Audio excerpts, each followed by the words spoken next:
Ce magazine Femme sera femme aujourd'hui car nous recevons l'ambassadrice de la beauté congolaise. Il s'agit d'Andrea Moloto, Miss RD Congo. Elle est également présidente de la fondation Kulisha. Avec elle, on va parler de la place de la beauté dans le développement de notre nation.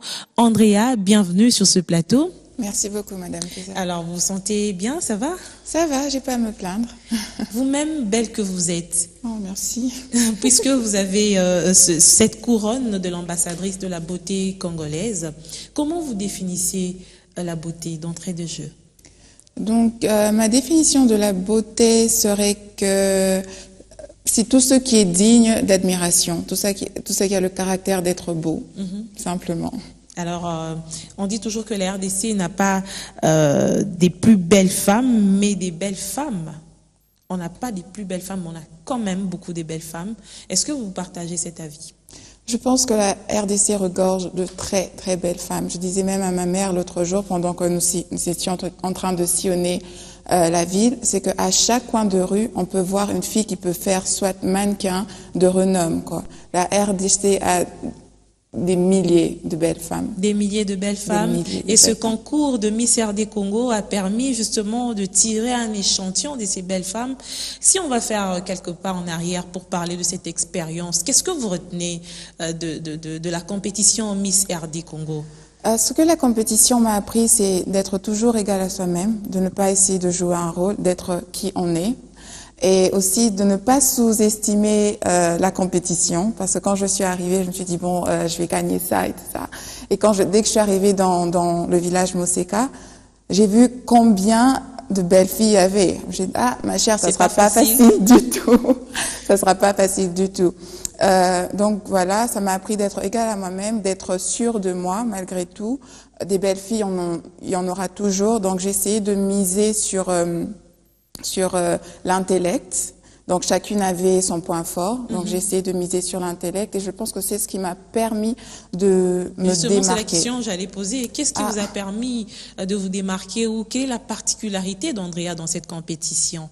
Vous savez, quand je suis arrivée, les conseils que je recevais de mes copines, c'était de faire en sorte d'être vue.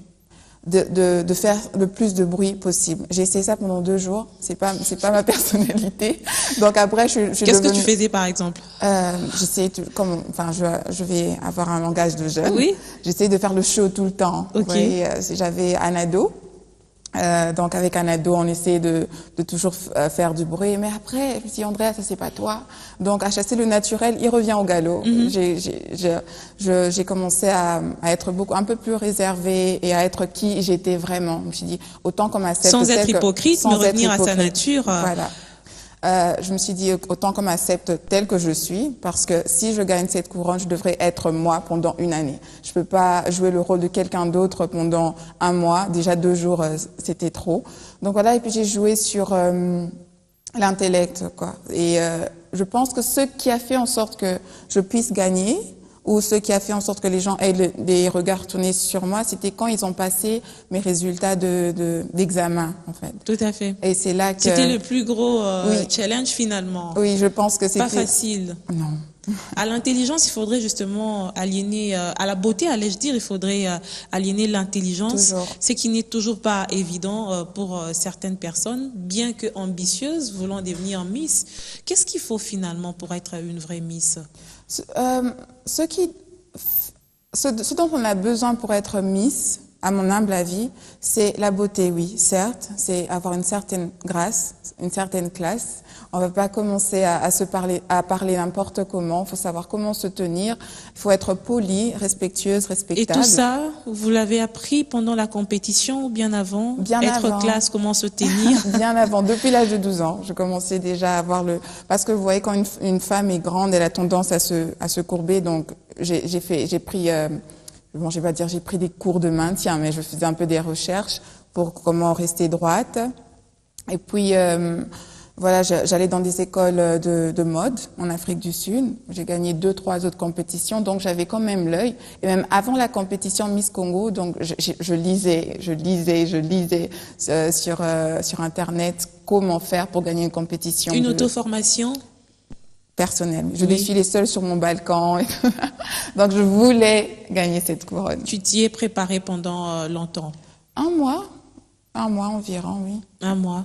Et quels sont en fait, je ne vais pas revenir sur les bons souvenirs parce qu'il y en a tout plein, mais les mauvais souvenirs que vous gardez de cette compétition, tout n'a pas été rose, Andrea.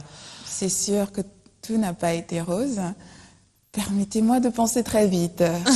Les mauvais souvenirs. Alors, on va faire le décompte. D'accord, donnez-moi 3 secondes. 3, 2, et puis 1 seconde, 0. Okay. Je pense pas que ce soit un mauvais souvenir, mais pour la compétition, en gros, le plus difficile était de vivre avec 23 autres filles que vous ne connaissez pas. Chacun vient avec son éducation, sa façon de faire les choses. Donc, c'était un peu difficile. Ce mélange là. Oui, et puis comme je disais au début, je suis quelqu'un d'assez réservé. J'aime bien mon espace. J'aime bien ton monde à toi. Mon monde à moi. Et là, avoir à le partager avec 22 autres filles, c'était le plus difficile. C'était vraiment difficile. Et au finish, c'est finalement Andrea Moloto qui l'a remporté. C'était pas facile. De Miss Congo, où vous avez représenté votre pays au niveau national jusqu'à Miss Monde, comment ça s'est passé? Donc, pour aller à Miss Monde, il y a eu une préparation d'1 mois. C'était le sport, c'était soins de beauté, enfin soins de visage, pardon, tout ça. Je devais apprendre comment maquiller seule. Donc, le mois de novembre était le mois le plus stressant. Et qui le faisait? C'était prise à la charge de qui, tout ce coaching-là? Du ministère du Tourisme et de Pigma, l'agence Okay. qui avait, oui. Ministère du Tourisme et de Pigma, beaucoup plus Pigma, c'est vrai. Et donc voilà, pendant 1 mois, c'était tout ce que je devais faire. Quand je suis arrivée à Miss Monde, c'était là que le vrai combat devait commencer. Donc là, parce que je pense on s'est un peu préparé à l'aveuglette. Donc on savait sans connaître les réalités, sans connaître ce qui se passe réellement. Exactement là-bas. Maintenant, j'y suis, j'y étais, je sais comment la prochaine Miss devra se préparer. Il faudrait être stratégique aussi en quelque sorte. C'est une compétition, c'est un showbiz, il faut vivre quelque chose pour savoir comment l'expliquer à quelqu'un d'autre. Donc, j'avais peut-être personne à qui parler. J'appelais mes copines d'Afrique du Sud, celles qui sont allées soit à Miss Univers ou à Miss Monde. Elles m'ont expliqué vite fait, mais non, ça passe. C'est autre chose. Donc là, Andrea va servir peut-être de coaching aussi à la prochaine Miss. J'aimerais beaucoup. Pour pouvoir lui dire exactement comment ça se passe. Les doux et les dantes, oui. Pourquoi en fait, comment ça s'est passé la compétition? Vous êtes arrêté à quelle étape exactement? Dans la compétition, donc, il y avait environ 5 challenges. Après, bon, les jurés vous jugent chaque jour. Donc, c'est comment vous vous tenez, comment vous mangez, avec qui vous parlez. Un peu comme ici aussi? Un peu comme ici, exactement comme ici. Mais là, vous n'avez... Il y a beaucoup de surprises, en fait. Vous savez, celle qui a gagné, par exemple, on ne la voyait pas. Celle qui était 4e, on pensait que c'est elle qui allait gagner parce que c'était quand même, bon, on va le dire, elle était un tout petit peu chouchoutée. On va dire ça. Elle était un peu ça, chouchoutée. c'est pas parce que tu n'as pas remporté que non, tu le dis. Non, du tout. Parce que nous, on pensait que c'était elle. Vous voyez. Est-ce qu'il y a eu des chouchoutés aussi au niveau de Miss RD Congo? Bien que vous n'allez pas le dire. Vous savez, 2 jours après que je suis arrivée dans la maison... On dira aussi la même chose pour Andrea. Elle a remporté parce qu'elle a été chouchoutée. 2 jours après que je suis arrivée au village Moseka, c'était oui, mais on sait déjà que c'est Andrea, tout ça. Justement. Qu'est-ce qui se passe? Moi, je sais rien de tout ça. Est-ce que c'est pas parce qu'il y avait déjà des indices de chouchoutage que les gens l'ont dit? Je pense pas du tout. Je pense pas. Il y en a même une autre, je pense, qui avait un peu plus on va dire, d'avantage, oui, okay. D'attention. Peut-être parce qu'elle était plus jeune. Alors, des fois, on pensait que, voilà, c'est elle qui allait remporter Miss Congo. Mais, voilà, c'était une surprise pour moi jusqu'à, je crois, le dernier jour où il y avait, oui, mais tu sais que c'est entre toi et un ado. Tu sais que c'est entre toi. J'ai fait, bon, non, je sais pas. Alors, quel est le niveau d'accompagnement du pays dans des organisations après ton élection? Est-ce que vous sentez vraiment qu'il y a cet accompagnement, cette attention? Qu'est-ce qu'il faut changer réellement pour que l'on sente qu'on est Miss et l'on représente réellement la beauté congolaise? Vous savez, on m'a demandé hier si être Miss était un job, c'était un boulot. Dans d'autres pays, ça l'est. Une Miss, elle a une rémunération mensuelle. Une Miss, c'est pas, enfin, par exemple, comme j'ai lancé ma fondation, c'est pas moi d'aller chercher des sponsors ou quoi. Ils se présentent. Ils veulent. La Miss, c'est, on va dire, c'est le visage du pays même. Donc c'est l'importance qu'on donne à la Miss ici au Congo et celle qu'on donne par exemple à Miss France, ça n'a rien à voir. Différent. C'est vraiment différent sur tous les points. On a beaucoup de défis que de s'occuper d'une Miss. Exactement, c'est ce que je me dis. C'est ce que je me dis. Par exemple, en décembre dernier, bon, il y avait plus important que Andrea à Miss Monde, vous voyez. Tout à fait. Donc ça je comprends. Donc c'est pour ça que je dis aussi que l'an prochain, je saurai comment aider la Miss. Et je saurais donner le plus que moi j'ai pas su avoir, simplement. Par rapport à l'expérience justement, à l'expérience générale que vous avez eu à vivre pendant cette année. Ça fait même 1 an déjà. 1 an déjà, ouais. Ça passe vite. Hein. Ça passe très vite. Ça passe très vite. Alors, beaucoup de promesses pendant cette compétition. On en a l'habitude de voir des Miss qui disent quand je vais gagner, je ferai ceci. Par moments, on nous fait rêver, on y croit. Qu'est-ce que j'ai pas tout de suite envie de dire ce que vous avez promis, mais qu'est-ce que vous avez réalisé? Parce que promettre, c'est déjà passé. On est à l'étape des réalisations. Oui. Donc, j'avais dit que enfin, permettez-moi de rentrer quand même. Il n'y a pas de problème. Je voulais m'occuper des enfants de la rue. Donc, j'ai lancé la Fondation Kulisha qui œuvre sur l'éducation et la santé.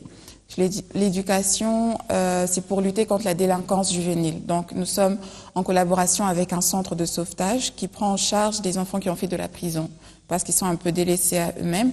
Donc, j'en ai envoyé quelques-uns à l'école cette année. Je suis fière quand même. Dieu merci, ça s'est fait. C'est déjà le premier pas. Oui, c'est déjà le premier pas. Je les ai envoyés à l'école. Donc, il y aura... Je vais les suivre, bien sûr, durant tout le long de l'année. Et j'espère que c'est pas la seule année. Donc, je veux grandir avec eux. Je veux aussi que ma fondation grandisse avec ces enfants pour arriver au moins à un total de 100 enfants éduqués. Maintenant, on est à combien? Ouf, on en est à, si on doit compter vite fait, 21. Une vingtaine? Ouais, c'est déjà beaucoup. J'espérais 100 pour cette année directement. On m'a dit, mais tu t'espères pas trop? Je sais, mais bon, autant. Mais c'est pas facile, la prise en charge de tous ces enfants. Pas il faut éduquer, il faut les suivre, il faut les nourrir. Pas du tout. Une réinsertion, surtout quand ça on demande commence à beaucoup. faire sous fonds propres, c'est vraiment difficile. Sous fonds propres, alors qu'on a une cagnotte après l'élection, ça permet justement de lancer certains projets. Oui, pour le lancement de la fondation, oui, mais pour la continuité.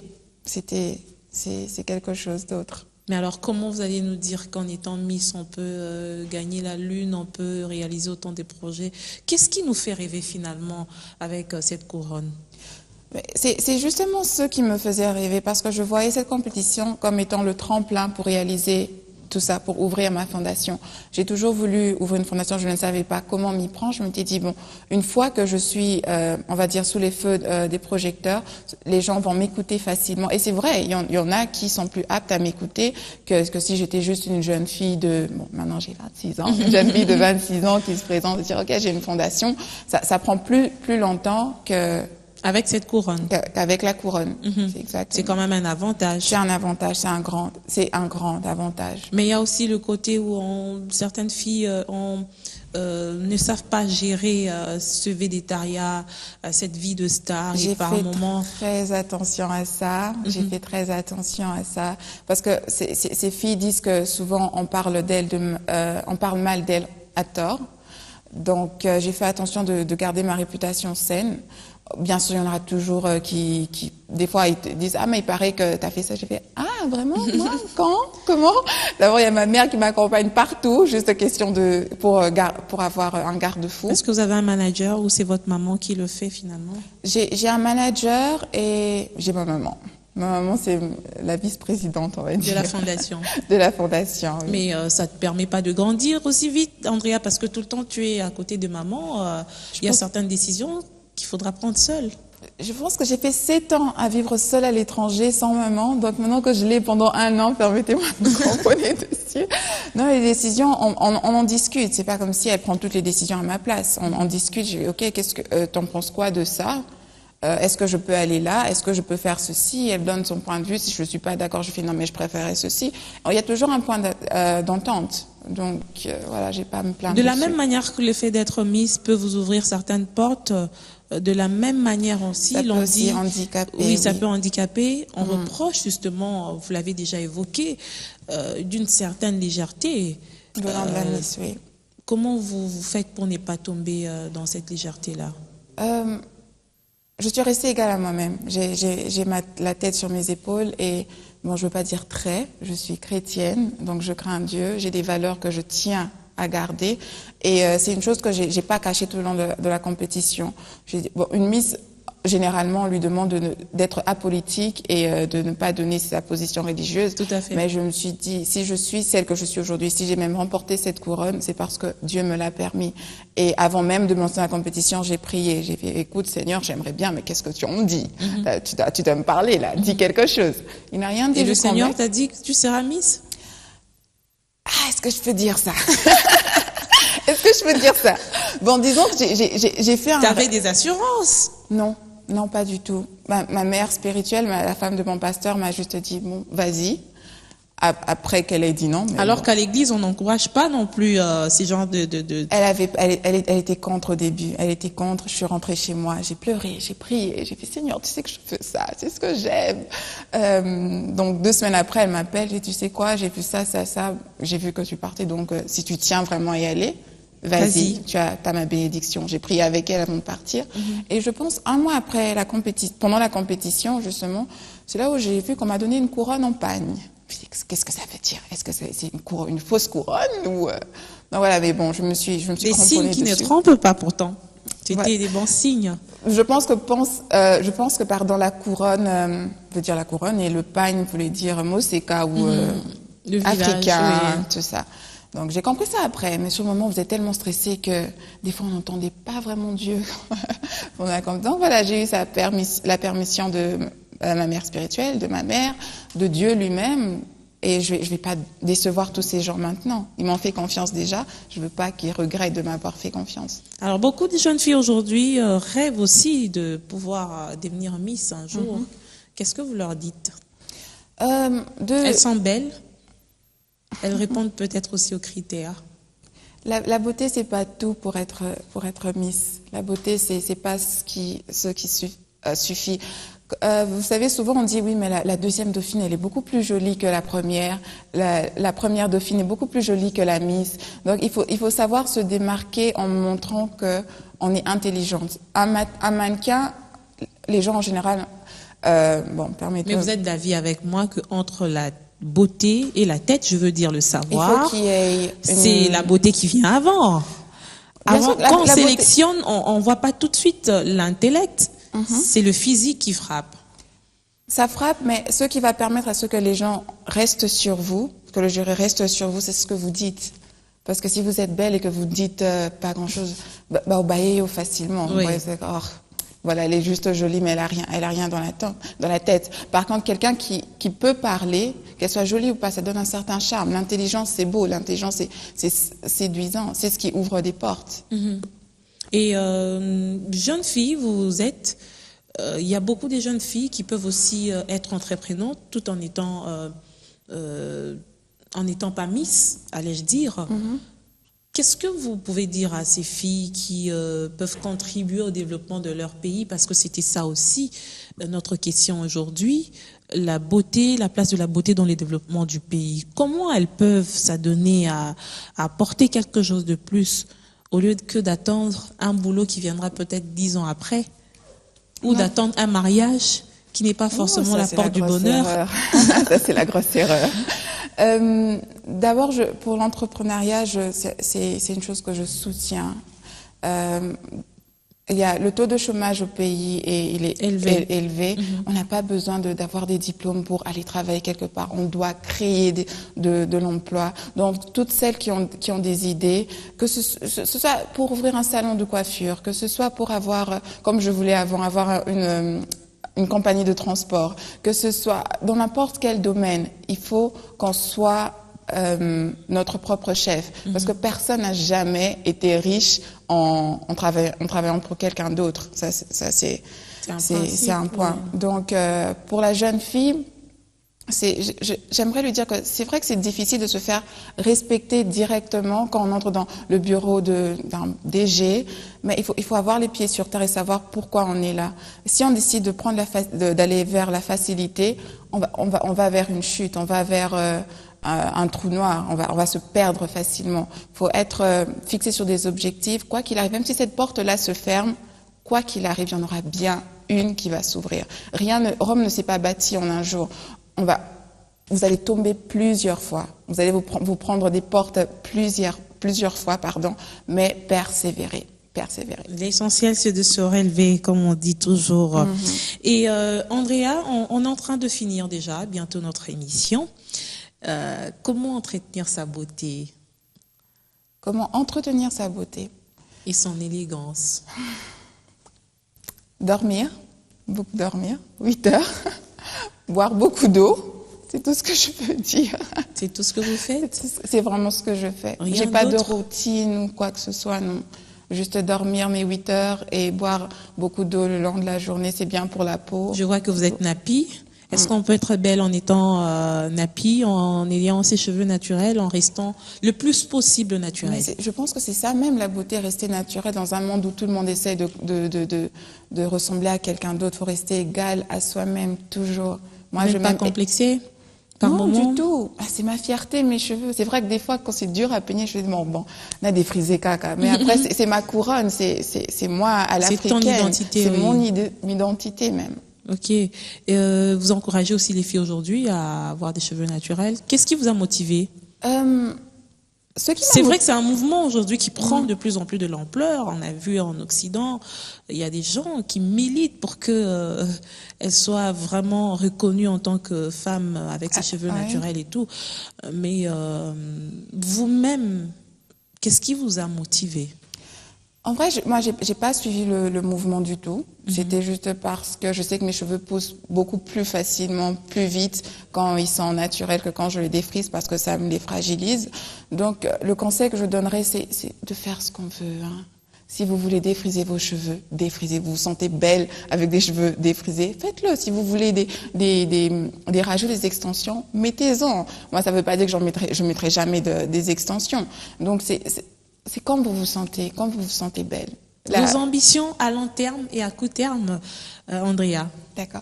Donc, à long terme, j'espère et je veux avoir ma maîtrise en finance, parce que je suis étudiante en comptabilité financière. Et à court terme... Vous continuez à étudier malgré... Par correspondance. Okay. Je vais écrire mes examens en octobre et novembre en Afrique du Sud. Donc voilà, et à court terme, déjà là je lance une campagne contre le cancer du sein qui s'appelle Ruban Rose. Je vais sensibiliser la jeune fille à faire un dépistage préventif de la maladie parce qu'on se dit souvent que ça arrive aux femmes beaucoup plus âgées. Mais non, j'ai eu des cousines qui l'ont eu à moins de 35 ans, donc c'est la campagne que je lance du 1er au 31 octobre. Ça sera à court terme. Oui. Et par rapport à la fondation? C'est avec la fondation, justement. Toujours dans le cadre de votre fondation? Toujours dans le cadre de la fondation. Alors, un mot pour finir cette émission? Un mot pour finir cette émission. Bon, d'abord, merci de m'avoir reçu. C'est un honneur. Merci de m'avoir permis de m'exprimer, de parler de moi et de ma fondation. À toutes les jeunes filles, je vais juste foncer le clou sur l'éducation. Encore une fois, on en a beaucoup parlé parce que le Congo de demain a besoin que nous, femmes, nous puissions nous lever. On dit que nous sommes les piliers de nos foyers. Nous pouvons être aussi le pilier de tout un pays. Ça commence dans un foyer, dans une famille, et c'est le pays tout entier qui sera fort. Donc, éduquez-vous et suivez vos rêves. Alors, quand la beauté et l'intelligence se croisent, ça donne Andrea, vous l'avez suivie dans cette émission. Elle a été convaincante en tant que Miss. Elle a beaucoup d'ambition et certainement un accompagnement suivra comme elle l'attend. Merci, Madame, Messieurs, de nous avoir suivis encore ce soir. Merci également à vous, Andrea, d'avoir répondu à notre invitation et bonne chance par rapport à tous vos projets. Et surtout, je vous retrouve très bientôt pour un nouveau numéro de votre magazine Femmes avec un nouveau visage, des nouvelles ambitions, des nouveaux projets.